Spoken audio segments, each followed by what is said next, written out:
अऊज़ु बिल्लाहि मिनश शैतानिर रजीम। बिस्मिल्लाहिर रहमानिर रहीम। या बनी इसराईल अज़्कुरू निअमती अल्लती अनअमतु अलैकुम व औफू बिअहदी व औफे बिअहदिकुम व इय्याया फरहबून। ए बनी इसराईल, अल्लाह की नेमतों को याद करो जो उसने तुम के लिए अर्ज़ाने की हैं, और ऊफ़ बिअहदी, मेरे आहद की, मेरे वादे की वफ़ादारी करो। मैं तुम्हारे वादे की वफ़ादारी करूँगा, और सिर्फ अल्लाह से डरो। यहाँ पर इस आयत में खुदावंद ताला बनी इसराइल की तरफ इशारा कर रहा है, लेकिन असल में जो है वो बनी इसराइल एक सबक के तौर पर, एक नमूने के तौर पर उनको पेश किया गया है। ये मुसलमानों को बताना है कि जिस तरह बनी इसराइल के लिए कुछ वादे थे, कुछ वहीद थे, कुछ उनका खुदा से पैमान था, और खुदा अपने खुदा से कोई वादे थे उनके, इस तरह मुसलमानों के लिए भी है।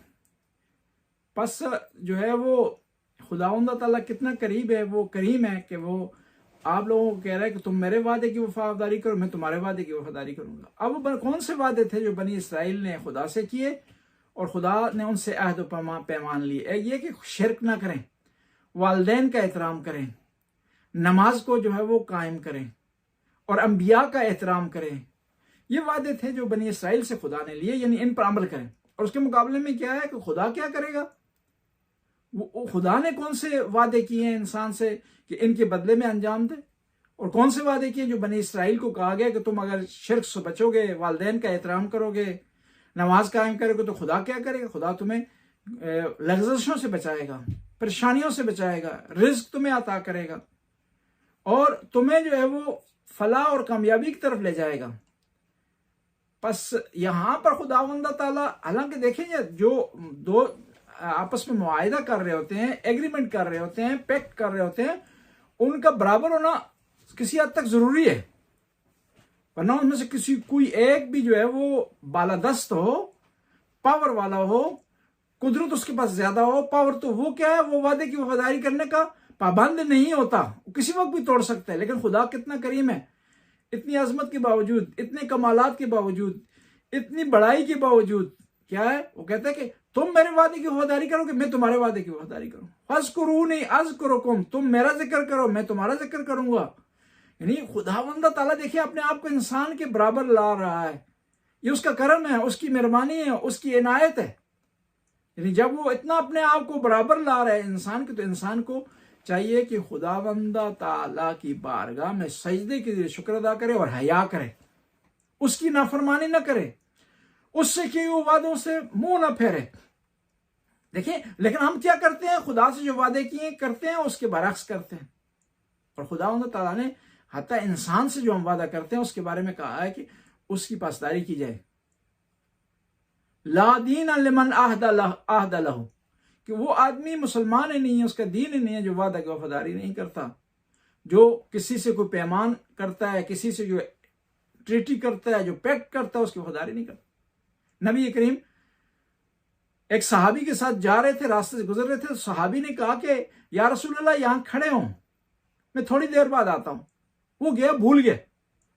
2 घंटे, 3 घंटे, 4 घंटे हो गए नबी करीम वहां खड़े। तो एक और सहाबी आए तो पूछा, या रसूल अल्लाह क्यों खड़े इतनी धूप में, पसीना टपक रहा है, साए की यहां कोई चीज गुंजाइश नजर नहीं आ रही, तो फिर आप खड़े हैं?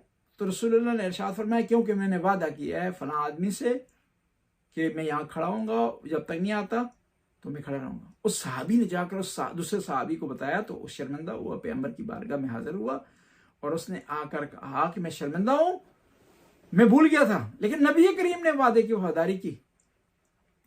नबी करीम ने काफरों से जो वादे किए, पैमान बांधे, मिसाक किए, उसकी पासदारी की। हत्ता बाज़ औक़ात उससे मुसलमानों को ज़ाहिरी तौर पर नुकसान भी हुआ, लेकिन वादे की वफादारी की। सुलह हदीबिया है, मिसाक मदीना है, अहले नजरान से जो है एक पैमान बांधा नबी करीम ने, जो बाद में इमाम अली अलैहिस्सलाम ने उसको एक्सटेंड किया। ये सारे ऐसे मुआहिदे थे जो नबी करीम ने कायम दायम रखे, उस कुदरत के बावजूद, उस ताकत के बावजूद वादे से नहीं फिरे नबी करीम। बस मोमिन को, एक मुसलमान को चाहिए कि जो किसी से वादा करे तो उसकी वफादारी करे। और ये भी याद रखें, इंसान जब खुशी में हो ना, जज्बात में हो, उसको मोटिवेट किया गया हो तो वादा नहीं करना चाहिए, सोचना चाहिए। बात को होता है लोग आपके जो है आपको इमोशनल करके क्या करते हैं, इमोशनल करके आपसे एक वादा ले लेते हैं, बाद में आप निभा नहीं सकते। तो इमोशनल जब हो रहे हैं तो कोई वादा किसी से ना करें, गुस्से में हो तो किसी को सजा ना दें, ताकि जो है आपकी दुनिया का और आखिरत का बैलेंस जो है वो रहे, ताकि आपकी जो है वो मामलात में परेशानी ना हो, आपके मामलात में परेशानी ना हो। और फिर यह है कि ऊफू बिल आहद इन्नल आहदा काना मसूला, कुरान में होता है कि वादा की वफादारी करो, वादा की वफादारी करो, क्योंकि वादा से मुतल्लिक सवाल होगा, पूछा जाएगा। यानी हमारे हर अमल के बाद मुताल्लिक पूछा जाएगा। हम उठते हैं, जो बैठते हैं, जो खाते हैं, जो पीते हैं, मन यअमल मिस्काला ज़र्रतन खैरन यरा, जो आदमी जर्रा बराबर नेकी करेगा तो उसको देखेगा, उसका अजर उसे मिलेगा, जर्रा बराबर। हत्ता ये रवायात मिलता है कि ये आंख की हरकत है ना, इसके बारे में सवाल होगा कि अगर आपने किसी पर तंज किया है आंख के जरिए, या किसी की तरफ इशारा किया जिससे उसकी दिल आजारी हुई है, या किसी को ऐसा आर्डर दिया आंख के जरिए कि वो आर्डर इस बात पर पहुंचा कि वो कत्ल हो गया है, तो वो आपसे सवाल होगा उससे मुताल्लिक। देखें, ये आंख जो है ना, एक मामूली सी हरकत है, मामूली सी मूवमेंट है, लेकिन इस्लाम में कहा गया कि इसका हिसाब व किताब है, इसकी जो जवाबदेही है, इसका कंट्रोल करना जरूरी है। और यही जो मामूली सी हरकत है, बाज़ औक़ात क्या होती है, इस हरकत को अंजाम देना बहुत ज्यादा मुश्किल होता है। ये छोटा सा शटल जो है ना, एक छोटा सा शटल, वो बाज़ औक़ात उस शटल को गिराना इंसान के लिए मुश्किल हो जाता है। नामहरम की तरफ देख रहा है, दुनियावी लिहाज से लज्जत है उसकी निगाह में, और वहां आंख को फेर ले या आंख को बंद कर ले या आंख की डायरेक्शन तब्दील कर दे, गुनाह से बचने के लिए बहुत बड़ी बहादुरी है। मुमकिन है बड़े बड़े बहादुर ऐसा ना कर सके, बड़े बड़े शुजा ऐसा ना कर सके, लेकिन जो खुदा का बंदा होता है, जो नेक बंदा होता है, जो इमाम का, अपने इमाम का मुरीद होता है, अपने इमाम की मार्फत रखता होता है, उसके लिए मुश्किल नहीं है शटल को गिराना। मैं बाज़ औक़ात कहता हूं ना कि हम जब गुनाह कर रहे होते हैं ना, उससे बचने का बेहतरीन तरीका यह है कि गुनाह जब इंसान कर रहा होता है ना, तो ये महसूस करे कि मैदान करबला है, उसके सामने यजीद का लश्कर है और यजीद का लश्कर उसे अपनी तरफ बुला रहा है, गुनाह की तरफ, और मेरे इमाम उसकी पीठ पीछे खड़े हैं और कह रहे हैं, मेरा जवान, मेरा आज़ादार, मेरा मानने वाला, मेरा चाहने वाला, मेरा मुहिब, तू तो आशूरा तक मेरे साथ था, अब क्या हो गया है कि यौम आशूरा तू दुश्मन की तरफ जा रहा है, मुझे तक को तन्हा छोड़ रहा है। ये अगर जहन में लाए तो इंसान गुनाह से बच सकता है। ये जहन में लाए झूठ से इंसान बच सकता है। ये जहन में अगर लाए इंसान बदअखलाकी से बच सकता है। ये जहन में लाए तो वादा जो है वो उसकी खिलाफवर्जी नहीं कर सकता। और यहां पर एक नुक्ता तरबियत है, आप खिदमत में अर्ज करूं कि हम जो कुछ करते हैं बच्चे हमारे फॉलो करते हैं। हम अगर नमाज पढ़ेंगे तो बच्चे हमारे नमाज पढ़ेंगे, हम अगर नमाज नहीं पढ़ेंगे बच्चे हमारे नमाज नहीं पढ़ेंगे, हम एक खास टाइम पे उठेंगे बच्चे उसी खास टाइम पे उठेंगे, हम अगर तेज नमाज पढ़ेंगे तो बच्चे हमारे तेज नमाज पढ़ेंगे स्पीड से। यानी बच्चों ने हमें फॉलो करना होता है। हत्ता यह कि बच्चे इतना हमें फॉलो करते हैं कि वो जूते हमारे पहनना शुरू कर कोशिश करते हैं, इतना हमें फॉलो करते हैं बाज़ औक़ात कि वो उन्हें पसंद है कि वो जूते पहने जो हमारा उनका साइज एक नहीं, इसके बावजूद भी कोशिश करते हैं कि वो जूते पहने कि जो हम पहन रहे हैं, वो लिबास पहने, कोट पहने जो हम पहन रहे हैं, अगरचे उनके कद कवारे उनके साइज से मुताबिकत ना रखता हो। और ये है कि यहां में बताना मकसूद ये था कि जब आप बच्चे से वादा करते हैं ना, पूरा करें। पहले कोशिश करें कि सोच समझ के वादा करें। और जो वादा पूरा नहीं कर सकते उसको ना करें। बात का ये होता है ना, बच्चे को आर्जी तौर पर हम चुप कराने के लिए, आर्जी तौर पर खुश करने के लिए, आर्जी तौर पर उसका दिल बहलाने के लिए वादा कर बैठते हैं, बात को उसको नहीं निभा सकते, तो बच्चे की तरबियत पर बुरा असर पड़ता है। क्या, किस तरह? पहला नुक्ता यह है कि वो बच्चा भी इस तरह आइंदा करेगा, लोगों से वादे करेगा और वादे पूरे नहीं करेगा। दूसरा यह है कि उसके ज़हन में आएगा कि मेरे वालिद गिरामी सच नहीं बोलते। वादा खिलाफवर्जी एक किस्म के सच से इनहराफ है ना। तो पर इस पॉइंट पर हमें चाहिए कि वादा किसी से कर रहे हैं तो वादे को करने से पहले सोचें, समझें, फिर उसके बाद उसे निभाएं, उसके लिए स्टैंड लें, उसके लिए खड़े हो जाएं और उसके मुताल्लिक पायदारी जो है वो दिखाई जाए। ऊफू बे आहदी, खुदा कहता है कि तुम मेरे वादे की वफादारी करो, मैं तुम्हारे वादे की वफादारी करूंगा। या बनी इसराइल अज़कुरू निअमती अल्लती अनअमतु अलैकुम व औफू बिअहदी व औफे बिअहदिकुम व इय्या फरअबून। तुम मेरे वादे की वफादारी करो, मैं तुम्हारे वादे की वफादारी करूंगा। अब खुदा के जो आहदे हैं, वादे हैं, उनमें से एक मनसब इमामत और खिलाफत भी। जब हजरत इब्राहिम को खुदा ने मकाम अता किया तो हजरत इब्राहिम ने ख्वाहिश की, तमन्ना की, ये मकाम जो खुदाया तूने मुझे इमाम बनाया, इमामत मुझे अता की है, ये मेरी औलाद को भी मिलना चाहिए। वकाल मिन ज़ुर्रियती, ये जो मकाम है, मंजिलत है, ये मेरी ज़ुर्रियत को, मेरी औलाद को भी मिलनी चाहिए। और यहां पर एक नुक्ता है कि हजरत इब्राहिम को भी पता था कि ये जो मनसब इमामत है, मनसब खिलाफत है, ये औलाद के अलावा किसी को नहीं मिल सकता, ये उनको इल्म था। लेकिन खुदा ने एक शर्त लगा दी, ला यनालु अहदी अज़्ज़ालिमीन, मेरे जो वादा है, मेरा जो मनसब इमामत है, ये जालिमों को नहीं मिलेगा। और यहां से एक और नुक्ता यह है कि जालिम जो है वो इमाम नहीं हो सकता, खलीफा नहीं हो सकता। और कुरान ने कहा कि इन्ना शिर्क लज़ुल्मुन अज़ीम, शिर्क बहुत बड़ा जुल्म है। यानी जो आदमी जिसने जिंदगी में जरा बराबर शिर्क किया है वो इमामत का ओहदा उसे नहीं मिल सकता, वो खलीफा नहीं बन सकता। बस इसी बुनियाद पर हम कहते हैं जो खुलफा हैं, खलीफा अव्वल हैं, खलीफा दोम हैं, हजरत अबू बकर हैं, हजरत उमर हैं, वो खलीफा नहीं बन सकते क्योंकि वो 40 साल तक शिर्क में मुब्तला रहे हैं। अब कहने वाला कह सकता है भाई जब आदमी मुसलमान होता है, कलमा पढ़ता है तो गुज़श्ता का जुबरान हो जाता है, गुज़श्ता की तलावी और कंपनसेशन हो जाती है, इजाला हो जाता है, तो फिर आप किस तरह कह रहे? नहीं, हर गुनाह के दो असर होते हैं, एक उसका नेचुरल असर होता है और एक उसका हुक्मी असर होता है। जब इंसान तौबा कर लेता है, माफी मांग लेता है, कलमा पढ़ता है तो उसका जो हुक्मी असर होता है वो खत्म हो जाता है, उसको सजा नहीं मिलेगी, उसको पनिशमेंट नहीं होगी, लेकिन उसका जो दूसरा असर है, वजी नेचुरल असर है शिर्क का, वो बाकी रहेगा।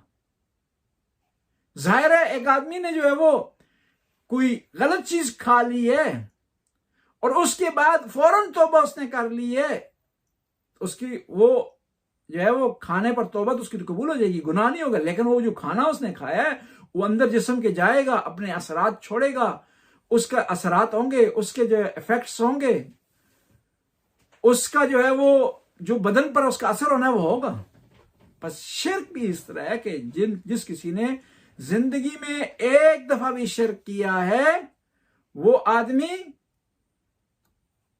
उसको माफी है, उसके गुनाह बख्शे जाएंगे, उसके गुनाहों की माफी तलाफी है, लेकिन उस पर जो असर पड़ा है शिर्क के जरिए, जो उसकी नेचर में तब्दीली आई है, वो तब्दीली नहीं जा सकती। उस बुनियाद पर वो आदमी खिलाफत का आहल नहीं हो सकता। एक और मिसाल दूंगा, एक आदमी है वो गलत तरीके से उसकी जो है विलादत हुई है, यानी उसके जो वालिदैन थे उनका शरई तरीके से निकाह नहीं हुआ था,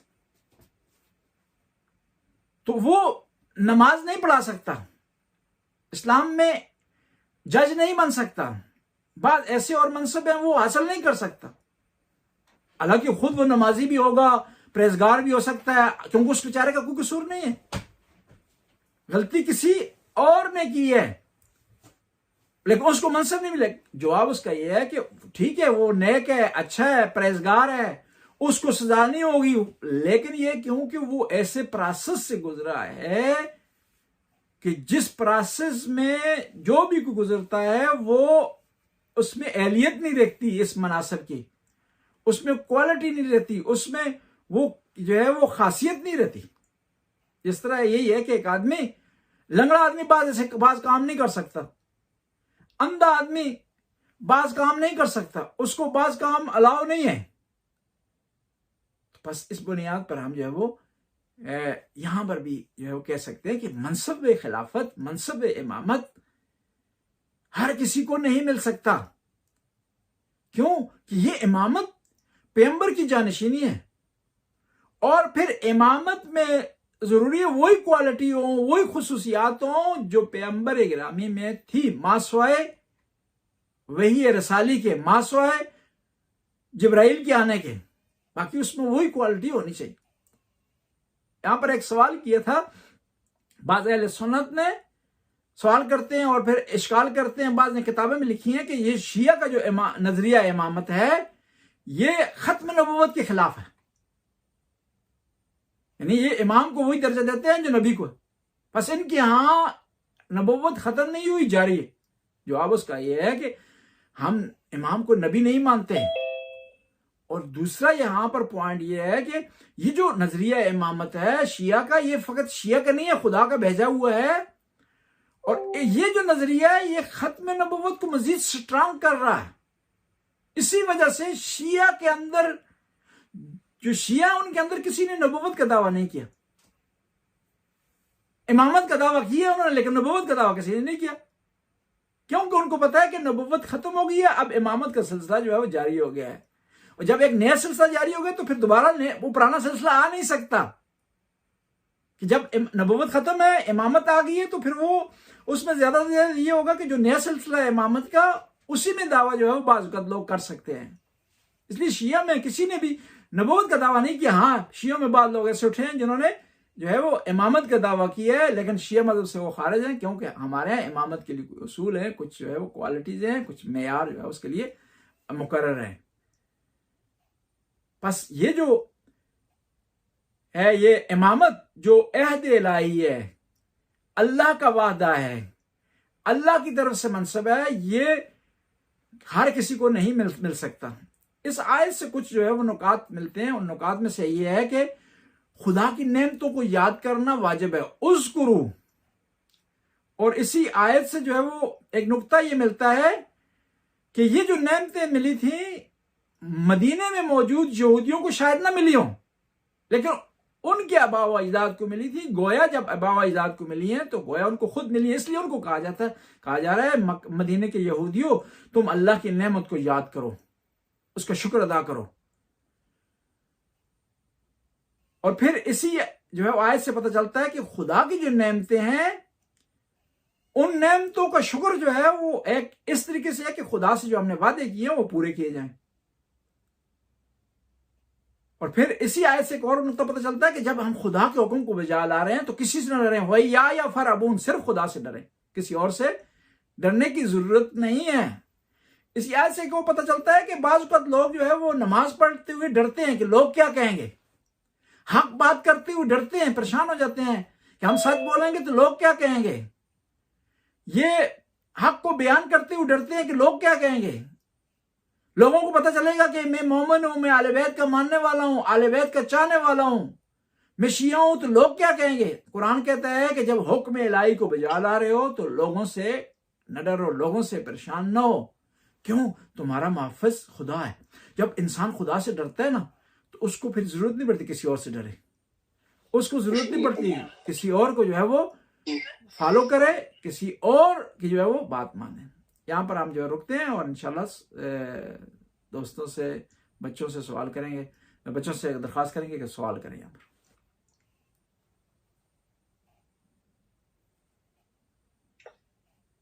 जी, मैं कुछ सवाल जो इसी टॉपिक से मुताल्लिक है वो पूछना चाहता हूँ। ये मनसब इमामत और मनसब खिलाफत का आपने जिक्र किया है।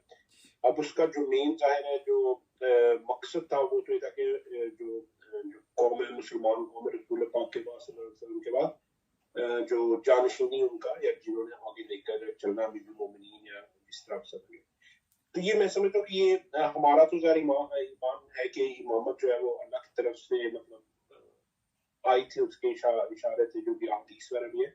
लेकिन ये खिलाफत का कॉन्सेप्ट ये मतलब और इमामत का ये कब से मतलब जाहिर है जो जानशीन थे बाद में उन्होंने खिलाफत का पॉइंट उठाया, तो उस वक्त ही इमामत और खिलाफत का क्या अगर आप इसकी वजाहत कर सकें। आप मेरा सवाल मतलब मैं अपना कन्वे कर सकूं सवाल।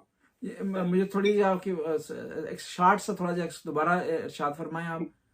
ये खिलाफत जब रसूल पाक की रहमत हुई है तो ये खिलाफत का पॉइंट जो है ये कहाँ से आया, जबकि हमारा जो अकीदा है वो इमामत का, तो उस वक्त ये जाहिर है एक डिस्कशन या कोई हुआ होगा, तो उसमें अगर आप थोड़ा सा वजाहत फरमा सकें जी जी ये इससे क्या बैकग्राउंड क्या था इसका। जी जी ये आपका मैं मतलब समझ गया हूँ कि इमामत का हमारा नजरिया और खिलाफत का लफ्ज़, इमामत का लफ्ज़ ये कहाँ से आया और किस तरह शुरू है, इसका बैकग्राउंड और इसका तारीखी आईने में अगर से देखा जाए तो किस तरह।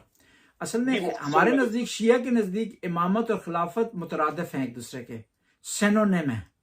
खलीफा और या इमाम दोनों एक दूसरे के सिनोनिम, और ये जो कुरान की आयत से लफ्ज़ लिया गया है, ये लफ्ज़ इमामत का या खिलाफत का पैगंबर की अहादीस से लिया गया है। क्योंकि पैगंबर ने दो तरह की हदीस इरशाद फरमाई है, जो सुन्नी जो है रेफरेंस में आई है, उसमें पैगंबर ने इरशाद फरमाया कि मेरे बाद 12 खलीफे होंगे और 12 बरहक होंगे और दीन उस वक्त तक कायम और दायम रहता है जब तक ये 12 खलीफे रहेंगे। और इसी तरह हमारे जो रेफरेंसेस हैं, हमारी जो किताबें हैं, उनमें आया है कि मेरे बाद 12 इमाम होंगे। ये लफ्ज़ फिर इसके अलावा जो है वो खुद पैगंबर की हदीस है कि इमाम हसन हुसैन की तरफ इशारा फरमाया है, तो इमाम पैगंबर ने इरशाद फरमाया कि इन्ना हादा इब्नाया इमामान है, ये दो मेरे बेटे इमाम हैं, इनकादा औकामा, ये चाहे क़याम करें, जंग करें या सुलह करें, तो हर सूरत में जो है वो दोनों मेरे बेटे इमाम हैं।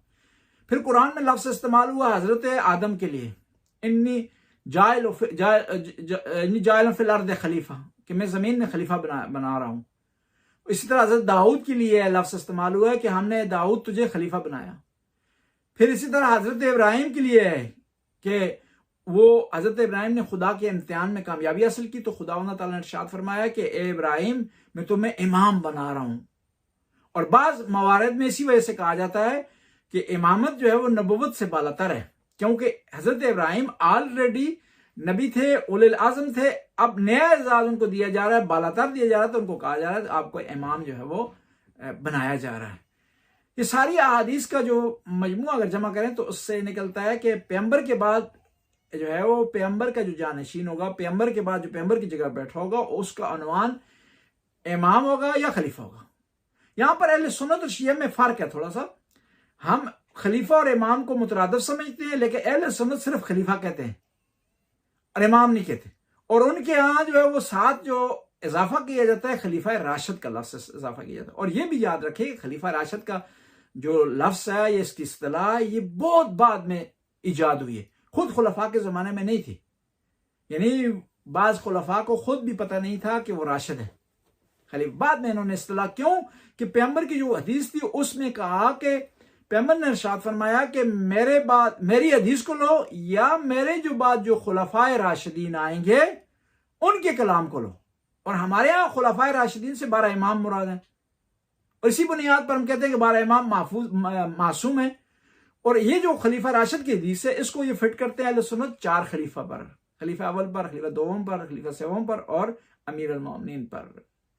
यानी उनके यहाँ खलीफा का लफ्ज़ है, हमारे यहाँ जो है इमाम का लफ्ज़ है। और फिर इस्तिलाह की थोड़ा सा फर्क है, हम कहते हैं मासूम है इमाम, वो कहते हैं ये जो खलीफा राशिद हैं 4 हैं ये मासूम नहीं है लेकिन महफूज हैं। सिर्फ वो जो है हमसे हमारी जो है वो काम से बचने के लिए उन्होंने लफ्ज़ इस्तेमाल कर दिए, काम वही है कि वो खलीफा अव्वल को दोम को गुनाह से जो है महफूज समझते हैं, जो है महफूज और मासूम समझते हैं, लेकिन उसके लिए लफ्ज़ इस्तेमाल करते हैं महफूज का। हम जो है वो अपने आयमा अतार को कुरान की आयत के मुताबिक, अहादीस के मुताबिक मासूम समझते हैं और उसके लिए लफ्ज़ भी जो है मासूम का इस्तेमाल करते हैं। एक आदमी ने बड़ी प्यारी बात की, उसने कहा शिया सुन्नी में इख्तलाफ ही नहीं है। मैंने कहा किस तरह? कहते हैं कि आपका इमाम होता है उनका खलीफा होता है। मैंने कहा वो सिर्फ लफ्ज का मुख्तलिफ नहीं कहा उसने, आपका इमाम है, जो आप इमामत के कायल हैं, उसमें आपकी जो क्वालिटी है इमाम की, उनके खलीफा की नहीं है।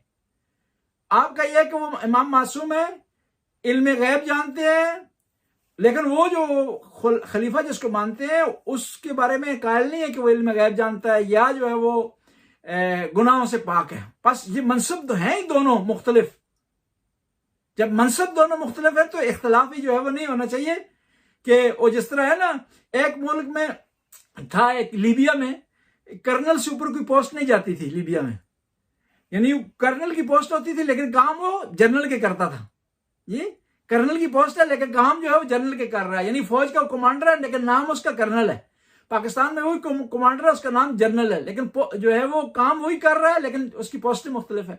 तो वो भी कह रहा था कि पोस्टें जब मुख्तलिफ है तो इख्तलाफ नहीं होना चाहिए शिया और सुन्नी में कि एक की पोस्ट का नाम जो है वो खलीफा है, दूसरे की जो पोस्ट का नाम जो है इमाम है। नहीं, ये जो बातें जो सिर्फ ज़हनी इख्तरा है। हमने जो इस्तिलाह भी अगर ली है ना, अगर हमने कोई टर्म भी ली है तो हमने कुरान से ली है, हदीस से ली है, पैगंबर के फरमान से ली है, उससे हटकर कोई नहीं ली। इसी बुनियाद पर बाज़ औक़ात हमारे अहले सुन्नत भाई बाज़ जगह पर फंस गए हैं, बाज़ जगह पर वो बेचारे जो है वो कुछ सवाल आए हैं उसका जवाब नहीं दे सके और उनमें कोई जवान उठकर जवाब देता है तो फिर वो एक नई लाइन शुरू हो जाती है। जिस तरह मसलन इंजीनियर मोहम्मद मिर्जा है, उसने कोई सवाल उठाए हैं और उसका जवाब देने की कोशिश की है तो एक नई लाइन जो है सुन्नत में जो है वो शुरू हो गई है। या जो बाज़ का तिजानी जैसे लोग जो है जब उन्होंने गौर फिक्र किया है वो गहराई तक गए हैं और कहा कि शिया तो सच तो कह रहे हैं, तो फिर बाज़ शिया हो गए हैं तो बाज़ ने क्या किया, उसकी एक तोजी निकाली है, उसके लिए एक दरमियाना रास्ता निकाला है और एक नई जो है लाइन शुरू कर दी है। ये इसके मसाइल हैं इमामत और खिलाफत के। माजरत चाहता हूँ मैं लंबा जवाब दे देता हूँ, कोशिश करूंगा इसके बाद शार्ट दूंगी।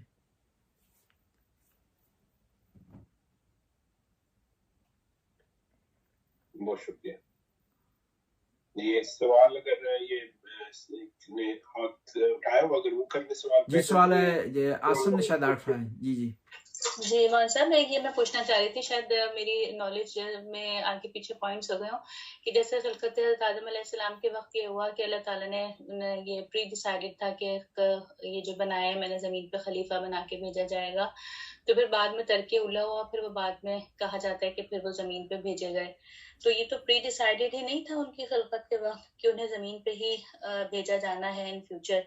जी इस पे अगर आप रोशनी डाल दें। जी जी ये आपका सवाल जबर अख्तियार के हवाले से है कि जब कोई चीज़ प्री डिसाइडेड है तो फिर उसमें वो कसूरवार नहीं होना चाहिए हज़रत आदम को या इस तरह के दूसरे बाद मसाइल। ये जो प्री डिसाइडेड होता है किसी हद तक होता है, मुकम्मल तौर पर नहीं होता, और इसे हम सस्पेंशन की हालत में कहते हैं। मिसाल के तौर पर आपने प्री डिसाइडेड आपका कि आपने कल इम्तिहान देना है, एग्जामिनर को पता है, स्कूल वालों को पता है, कॉलेज वालों को पता है, ये प्री डिसाइडेड। लेकिन ये इसके बाद ये प्री डिसाइडेड नहीं कि आपने क्या लिखना उसमें, आपने पेपर क्या देना है। यानी यहां तक जो है प्री डिसाइडेड है कि आपका इम्तिहान कब किस तारीख को होगा और कौन से स्कूल कौन से कॉलेज में होगा, किस टाइम पे होगा। लेकिन उसके बाद जो है जो दूसरे जो मसाइल है वो प्री डिसाइडेड नहीं है। हजरत आदम का ये प्री डिसाइडेड था कि वो जन्नत में जाएंगे, लेकिन उसके बाद वाले जो मसाइल है वो प्री डिसाइडेड नहीं है। क्योंकि प्री डिसाइडेड अगर कहें तो फिर इंसान खुद मुख्तार नहीं है। खुद मुख्तार जब नहीं होगा तो फिर उसको सजा और जजा देना खुदा के अदल के खिलाफ है। लिहाजा ये कंबाइन जो सूरत हाल जो है वो इंसान से मुतल्लक है। इसलिए तो अमीरुल मोमिनीन से किसी ने पूछा कि बताएं कि इंसान खुद मुख्तार है या मजबूर है तकदीर के सामने। इमाम अली ने इरशाद फरमाया कि किसी हद तक मजबूर है, किसी हद तक खुद मुख्तार है। कि फिर इमाम ने मिसाल के जरिए उस इंसान के उस सामने वाला जो फर्द था उसकी ज़हनी सलाहियत के मुताबिक जवाब दिया कि अपना एक पाँव उठाओ।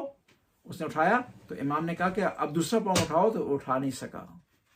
तो इमाम ने फरमाया जब तुमने एक पाँव उठाया है इस हद तक तुम खुद मुख्तार हो, और दूसरा पाँव जो तुम नहीं उठा सकते हो मजबूर हो। बस ये कंबाइन है दोनों जबर अख्तियार के हवाले से। और फिर ये उलमा ये कहते हैं कि जो तकदीर भी लिखी जाती है सस्पेंशन की हालत में होती है कि अगर ये आदमी सदका दे देगा तो इसकी जान बच जाएगी, अगर ये दुआ कर जाएगा तो इसकी जान बच जाएगी, लेकिन सदका भी नहीं देगा, दुआ भी नहीं करेगा, तो जिस रास्ते पर आज जा रहा है तो इस रास्ते में इसकी जो है वो हलाकत हो सकती है।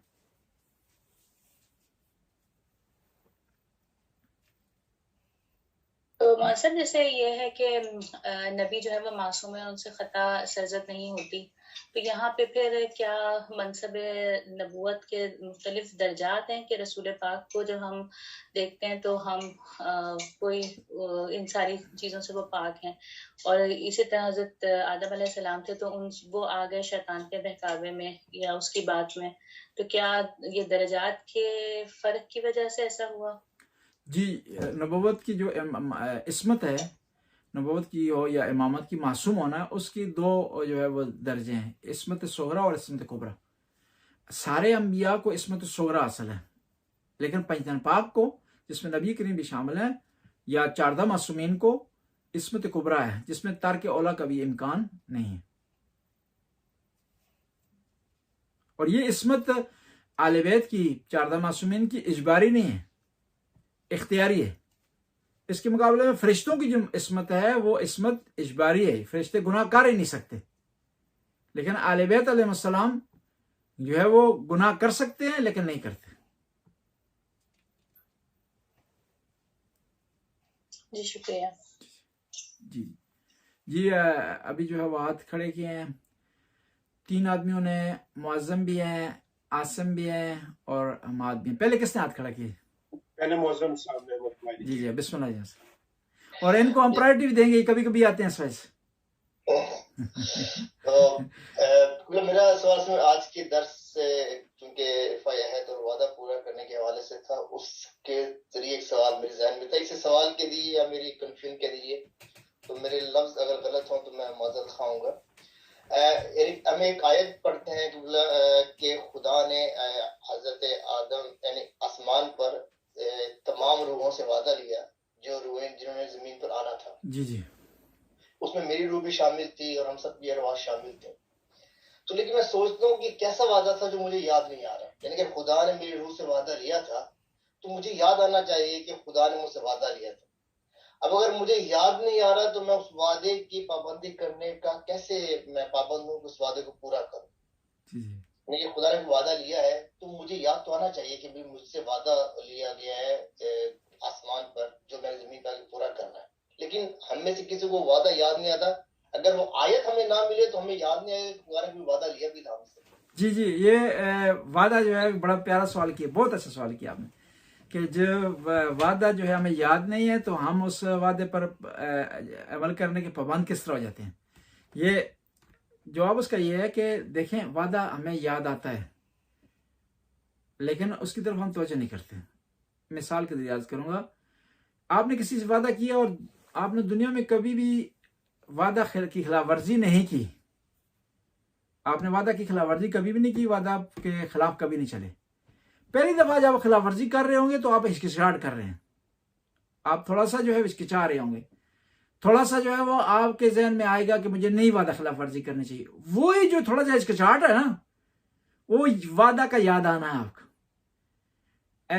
मिसाल के तौर पर एक आदमी झूठ बोलता है, कभी उसे सच नहीं, कभी उस दुनिया में झूठ नहीं बोला उसने, पहली दफा झूठ बोल रहा है तो थोड़ा सा हिचकिचाता है, थोड़ा सा परेशान होता है, उसके चेहरे से पता चल रहा होता है, उसके चेहरे से आया होता है कि आदमी झूठ बोल रहा है।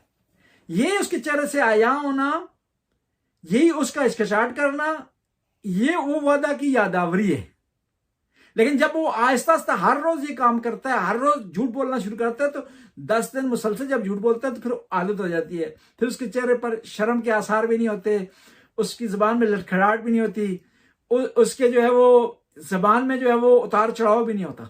और ये खुद जो है इंसान का इस किस्म की कैफियत का होना वादे की यादावरी है, और वो वादे का जो है वो भूल जाना है। दुनिया में भी इस तरह होता है, एक आदमी किसी आदमी से आपने वादा किया तो पहली दफा जो आपको वादा याद दिलाता है ना, तो आप थोड़ा सा हिचकिचाते हैं, शर्मिंदा होते हैं, थोड़ा सा परेशान होते हैं, थोड़ा सा उससे माजरत करते हैं। लेकिन वो आप रोजाना जो खिलाफ वर्जी करते हैं, वो रोजाना आपको जब तज़क्कुर देता है, यादावरी करता है, तो फिर आपके लिए आदी हो जाता है, गोया वो कोई फजूल बात कर रहा है। तो इसी तरह जो इंसान से खुदा ने वादा किया है, वादे से मुराद ये है कि उसकी फितरत में जो खुदा ने चीजें रख दी हैं, सच बोलना उसकी फितरत में है, कुफर से इनकार करना उसकी फितरत में है, जो है गैर अल्लाह के सामने झुकना, उसकी झुकना का ममनू होना उसकी फितरत में है। ये सारी चीज उसकी फितरत में है, लेकिन जब एक दफा स्टार्ट कर लेता है फिर उसके लिए आदी हो जाता है। एक आदमी मिसाल के तौर पर चंदा इकट्ठा कर रहा है ना, वो पहली दफा चंदा खाने की कोशिश करेगा, नहीं खा सकेगा, वो परेशान भी होगा, टेंशन का शिकार होगा, खाएगा उसका नुकसान भी हो जाएगा। लेकिन वही आदमी जब मुसलसल खाना शुरू कर दे इकट्ठे करके चंदे, मैं पाकिस्तान की मिसाल देता हूँ, यहाँ तो कोई ऐसा नहीं है जी चंदा इकट्ठा करके खाए जी, तो वो जब आदत उसकी हो जाएगी तो फिर उसके लिए वो न शर्मिंदगी है, न टेंशन है, न परेशानी है, और आता नुकसान भी उसको नहीं होगा उसके बाद जी। शुरू में जो है उसको नुकसान होगा कि उसने खुदा का अहले बैत का माल खाया है, उसका कभी बेटा उसका बीमार हो रहा है, कभी उसके अगर देहात में रहे कुछ जानवर उसका कभी जो है वो जाया हो रहा है, लेकिन जो है जब वो आदी हो जाएगा तो फिर उसका नुकसान भी उसको नहीं होगा। बस वादा याद हमें, और जब याद है तो हमें उसकी पाबंदी करनी चाहिए, और फिर फितरत की सच्चाई जो है वो खुदा के वादे की याद देनी है। और मुसलमानों पर डबल है, एक तो फितरत की जो है वो फितरत भी है, दूसरा जो खुद पैगंबर ने कुरान में इसका तज़किरा भी कर दिया है। अगर इंसान फितरत पर ना है तो कुरान ने बता दिया इसका कि वादा किया हुआ आपने। हमारा सवाल बहुत प्यारा था आपका।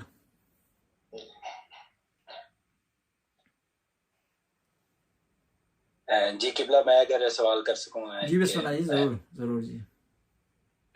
वो मेरा एक दोस्त ने सवाल किया था, माशाल्लाह इसकी दर्स की खसूसियत यही है कि जो भी आपके ज़हन में सवाल आते हैं आप कर सकते हैं। तो इस टॉपिक से रिलेटेड नहीं है, लेकिन वो मेरे दोस्त ने सवाल किया था, उसके वालिदैन जो है वो हज और ज़ियारत, मैंने कल इसमें लिखा भी था कि हज और ज़ियारत के दरमियान थोड़े से कंफ्यूज हैं। इस्तात उनके पास एक करने की है, मतलब या हज कर सकते हैं या ज़ियारत कर सकते हैं, लेकिन वो ज़ाहिर आपको पता है काफ़ी सारे आइमा कराम की अहादीस भी हैं, मतलब फजीलत मौला इमाम हुसैन अलैहिस्सलाम की ज़ियारत की।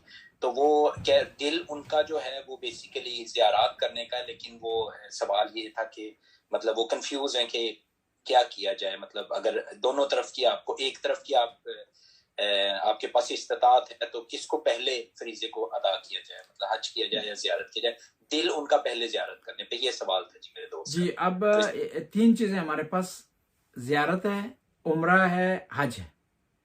अगर आपके पास हज के, मैं यहाँ नॉर्वे की मिसाल देता हूँ, ज़ियारत पर आपके लगते हैं ज़्यादा से ज़्यादा 15,000 करोड़, उम्रे पर भी इसके लगभग लगते हैं, लेकिन हज पर आप जा रहे हैं तो 60,000 करोड़ आपके लगते हैं।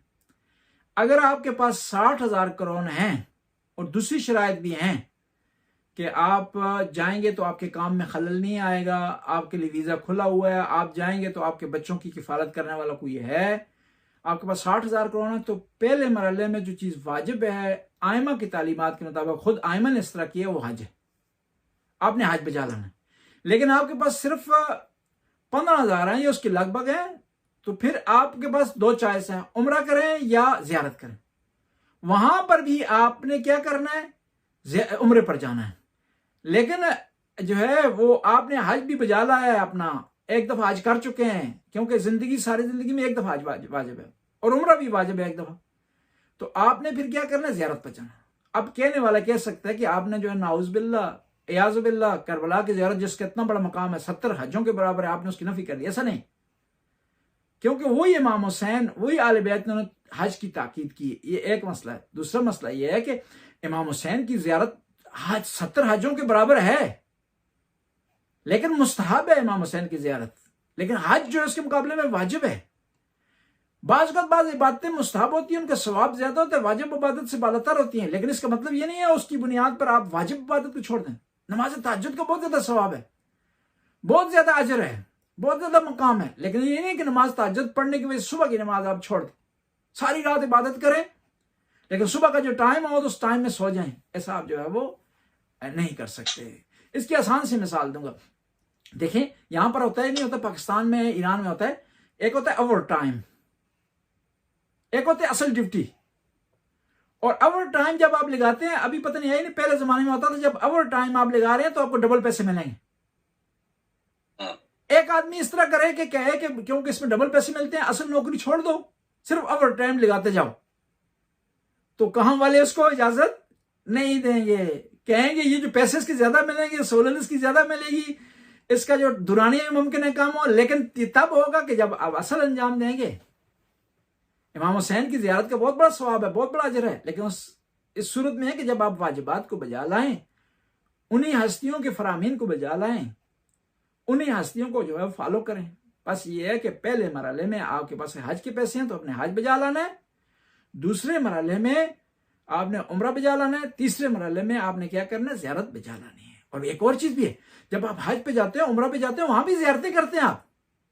इमाम हुसैन की बारगाह में करबला में आ रहे हैं, उनकी वालिदा मोहतरमा खातून जन्नत की बारगाह में आप हाजिर हो रहे हैं, उन्हीं के नाना जो अजीम है पैगंबर आज़म उनकी बारगाह में आप हाजिर हो रहे हैं, उन्हीं की औलाद इमाम जाफर सादिक, इमाम बाकर, उन्हीं के जो है वो भाई इमाम हसन की बारगाह में आप हाजिर होते हैं। और फिर ये याद रखें, आज के ज़माने में जो है वो करबला में बहुत ज़्यादा रौनक है, नहीं खाली नहीं रहता करबला, लेकिन जन्नतुल बकी खाली है। वहां दुश्मन को जाएं बताएं कि नहीं, इन हस्तियों को जो तुमने इनकी ज़ियारतों को मिसमार किया है, इनकी ज़ियारतें नहीं बना रहे दे रहे, इनकी ज़ियारत को आने वालों को तंग करते हो, लेकिन ये आशिक फिर भी ज़ियारत छोड़ नहीं रहे, फिर भी तुमने दरवाजा बंद कर दिया, लेकिन जन्नतुल बकी के सामने कतारें बनाकर खड़े हैं। ये आशिक है अहले बैत के, बीबी पाक के आशिक हैं, बीबी पाक के चाहने वाले। तो जो है वो हत्ता अगर सख्ती भी हो तो फिर भी हमें हज पर, उम्रे पर, जन्नतुल बकी की ज़ियारत पर जो है वो जाना चाहिए, ताकि दुश्मन को हमारी उन अजीम हस्तियों का इल्म हो जाए। एक ज़माने में मसला हुआ ना कि उलमा ने नजफ में मीटिंग बुलाई कि ये जो ज़ियारतें हैं, हरम है इमाम हसन का, इमाम अली का, काज़मैन, तो यहाँ पैसे जो हम डालते हैं वो पैसे सद्दाम उठा लेता है, तो आए मिलकर सारे फतवा देते हैं कि पैसे जरिए में ना डाले जाएं। तो एक मुज्तहिद थे, उन्होंने कहा नहीं, लोगों को मना ना करें, बल्कि कहें और डाले, ताकि दुश्मन को पता चले कि हम जो है वो अपने आइमा से कितनी मोहब्बत करते हैं, कितनी चाहत करते हैं। पैसे जरूर डालें, दुश्मन उठा रहा है इसके बावजूद भी डालें उसमें, ताकि उसको पता चले, हमारी ताकत का भी पता चले और हमारे इश्क का भी पता चले इसको। जज़ाकल्लाह जी, शुक्रिया बहुत बहुत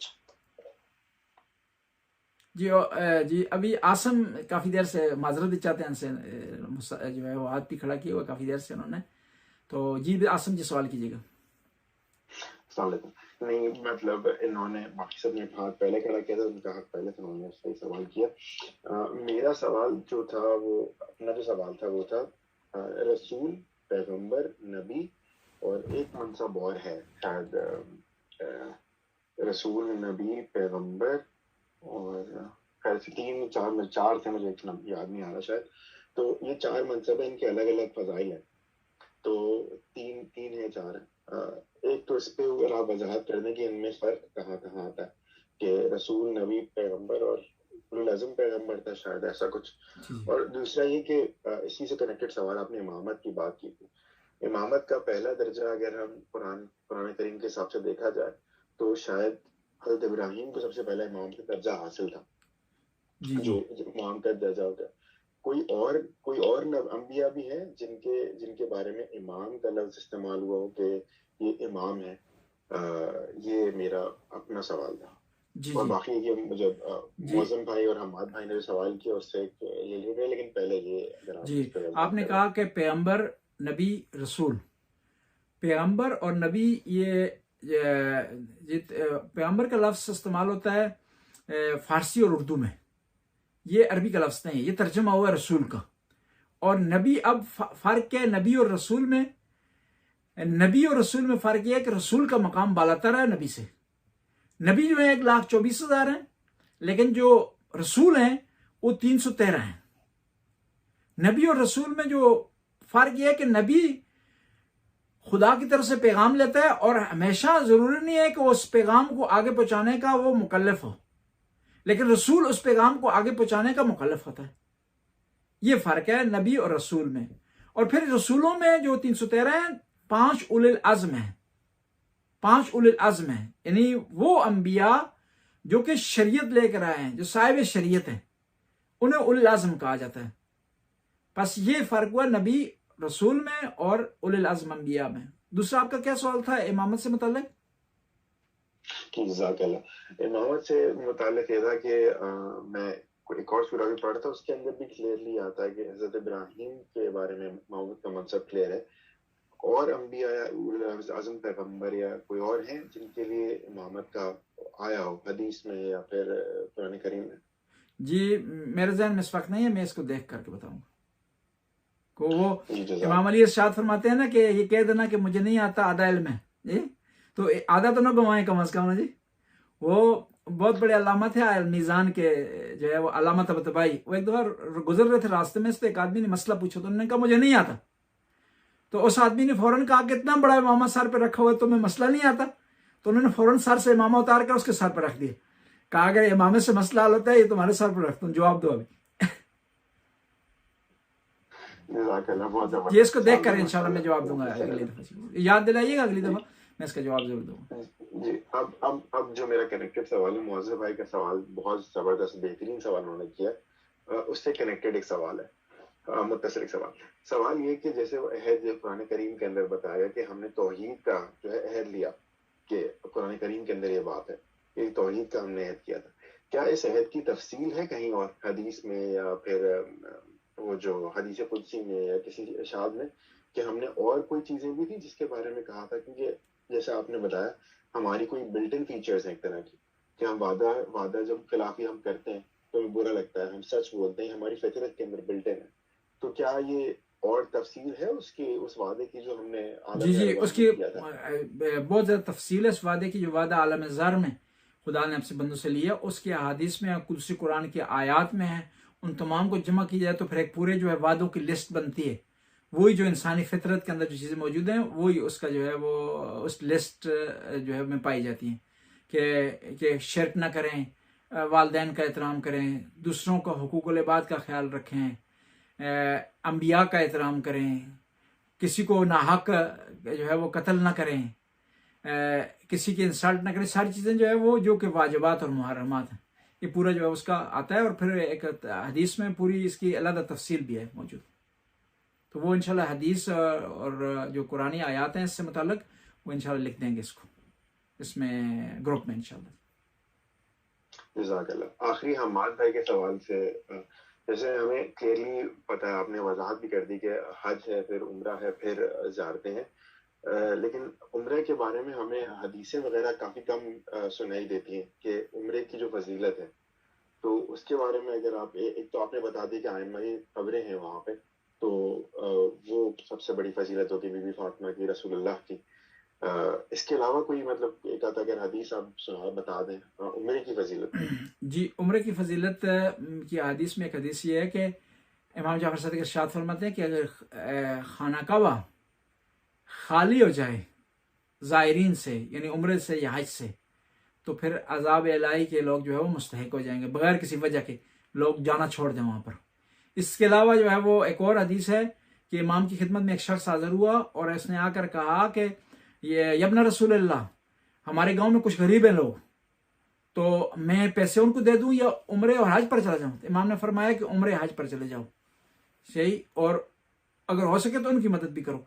क्यों कि इस बहाने से उम्रे और हज को नहीं छोड़ा जा सकता, कि वो खुदाई हुक्म है, उसको फॉलो करना जरूरी है। अब ये हदीसें कम है उम्रे की वजह से, इसकी एक वजह है। वजह है कि शियों पर सख्त वक्त गुजरा है, और उन्हीं सख्त वक्तों में से एक वक्त था कि हुकूमत उस्मानी जो थी उसकी जंग जारी थी ईरान से, और ईरान के जो बादशाह ये चाहते थे कि हमारे जो लोग हैं वो उम्रे पर न जाएं जी। उसके मुकाबले में उन्होंने क्या किया कि खुद बादशाह जो था अब्बास सफवी, जिसके नाम पर ईरान की एक बंदरगाह भी है बंदर अब्बास, उसने किया कि पैदल जो है वो गया इमाम रजा की जियारत के लिए। कहां से? इस्फहान से, ताकि इसको प्रोमोट करे, लोग उम्रे पर न जाए, क्योंकि उम्रे पर जाते थे तो वहां उस्मानियों के अंडर में था। तो जाहिर है मुमकिन उस जमाने में बाज़ अहादीस को मख्फी किया गया हो या कोई उसमें कोई अदल बदल किया हो गया, मुमकिन है उन जो है ईरानी बादशाहों ने ऐसा किया हो। इसकी एक और मिसाल भी दूंगा कि यजीद के जमाने में और बाद के जमाने तक, मरवान के जमाने में मक्का पर किसका कब्जा था? अब्दुल्ला बिन जुबैर का। अब ये यजीद वाले जो लोग थे, इन्होंने क्या किया कि ऐसी हदीसें गढ़ी जिसमें यह साबित होता था कि मक्का जाने की जरूरत नहीं, बैतुल मुकद्दस जाना काफी है। क्योंकि ये जो लोग जो थे, मरवानी जो लोग थे, इनकी हुकूमत के अंडर थे, ये जाते थे मक्का ज़ियारत के लिए, हज के लिए, कि उम्रे के लिए, तो वो उनको या तो तंग करते थे, या कन्वर्ट करते थे, या अपनी तबलीग करते थे, अपनी एडवर्टाइजमेंट करते थे। तो लिहाजा ये जो मरवानी थे और यजीदी थे, इन्होंने ऐसी हदीसें बनाई जिससे साबित होता था कि जो बैतुल मुकद्दस है इसका मकाम खाना काबा से कम नहीं है, बल्कि यहाँ पर जो सखरा है, जो चट्टान है, वो खाना काबा के हजर अस्वद से भी बालातर है। यानी ये मामला शियों के साथ भी हुए हैं, सुन्नियों के साथ भी हुए हैं। और ये यहाँ पर हमें तासुब से काम नहीं लेना चाहिए।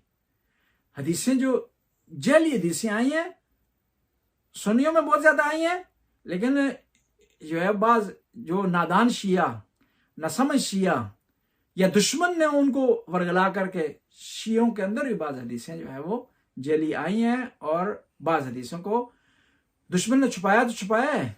बाज जो लोग अपने आप को नामनाद शिया कहते थे, उन्होंने भी ऐसा किया है कि जो है वो हदीसें छुपा दी गई हैं या उनको में हेर फेर किया गया है। ये एक सच्चाई है तारीखी, हमें इससे जो है वो इनकार नहीं करना चाहिए। हम अगर इनकार करेंगे ना तो कल को दुश्मन निकाल कर इसको सामने लाएगा, तो फिर हमारा जवान जो है वो हमसे मुतनफर हो जाएगा। जज़ाकल्लाह, बहुत खूबसूरत जवाब, माशाल्लाह।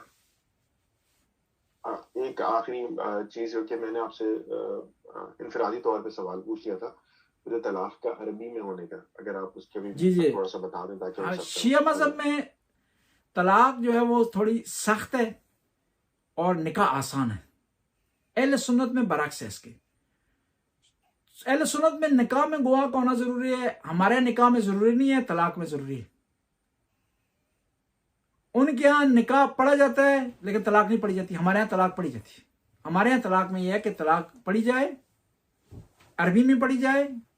तलाक जब पढ़ी जाए दो गवाह हों और आदिल होने चाहिए, दो गवाह यानी नमाजी हों, परहेजगार हों। और फिर तलाक जब पढ़ी जाए तो जो है वो मखसूस खातून के अयाम ना हो, तो तब तलाक जो है वो नाफज होगी, और गुस्से की हालत में भी जारी नहीं है, नाफज नहीं है। ये फर्क है शिया और सुन्नी में तलाक के हवाले से, क्योंकि शिया चाहते हैं कि तलाक कम हो, निकाह ज्यादा हो, और अहले सुन्नत में इसके बरअक्स है। तलाक में उनको यहाँ छुट्टी है, गुस्से में भी तलाक हो जाती है, पढ़ने की जरूरत नहीं है। और हमारे यहाँ एक और भी है कि एक महफिल में एक पॉइंट पर 3 तलाकें इकट्ठी नहीं हो सकती, सिर्फ एक होगी। अहले सुन्नत में 3 तलाकें इकट्ठी हो सकती हैं, यानी उसके बाद जो है 3 तलाकें इकट्ठी होगी, इसका मतलब है दोबारा शादी नहीं हो सकती, मगर यह कि हलाला हो। हमारे यहाँ ऐसी नौबत नहीं आती। उम्मीद है कि मैं मकसद आपके सवाल का जवाब दे पाऊंगा, मैंने दे दिया होगा। और आप बहुत खूब, बहुत खूब, बहुत खूब, माशाल्लाह।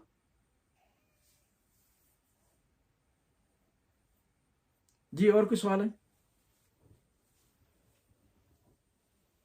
जी, सवाल मेरे ख्याल में नहीं है। अल्लाहुम्मा सल्ली अला मुहम्मदिन व आले मुहम्मद व सल्लिम अला मुहम्मदिन व आले मुहम्मद व बारिक अला मुहम्मदिन व आले मुहम्मद व अरहम मुहम्मदिन व आले मुहम्मद का सल्लमा सल्लैता व सल्लमता व बारकता व तरहमता अला इब्राहीम व आले इब्राहीम इन्नका हमीदुम मजीद व सल्लल्लाहु अला जमीअल अंबिया वल मुरसलीन। खुदा इस कलील सी इबादत कबूल मंजूर फरमा, हमारे गुनाहों से दरगुजर फरमा। या अल्लाह, जो बातें हमने की इसमें कोताहियों से माफ़ फरमा। या अल्लाह, ये जो मोमिनीन मोमिनात यहाँ तशरीफ़ फरमा, इनकी हाजत रवाई फरमा। या अल्लाह, जो वक्त यहाँ देते हैं इसका इन्हें दुगना चुगना अता फरमा। या अल्लाह, इनकी मरहूमीन की मग़फ़रत फरमा। या अल्लाह, इनको मज़ीद दीनी और दुनियावी मैदानों में तरक्की अता फरमा। या अल्लाह, तू गफ़ूर रहम करने वाला, करम करने वाला, हम पर रहमो करमों की बारिश फरमा। रब्बना आतिना फिद दुनिया हसना व फिल आखिरति हसना व क़िना अज़ाबन नार। आखिर में अपने मरहूमीन मरहूमात के लिए एक दफ़ा सूरह फातिहा पढ़े माल इखलास व सलावत। अल्लाहुम्मा सल्लि अला मुहम्मद व बिस्मिल्लाहिर रहमानिर रहीम अल्हम्दुलिल्लाहि रब्बिल आलमीन अर्रहमानिर रहीम मालिकि यौमिद्दीन इय्याका नअबुदु व इय्याका नस्तईन इहदिनस सिरातल मुस्तक़ीम सिरातल लज़ीना अनअमता अलैहिम गैरिल मग़दूबि अलैहिम वलद्दालिन। बिस्मिल्लाहिर रहमानिर रहीम कुल हुवल्लाहु अहद अल्लाहु समद लम यलिद व लम यूलद व लम यकुल लहु कुफुवन अहद। अल्लाहुम्मा सल्लि अला मुहम्मद।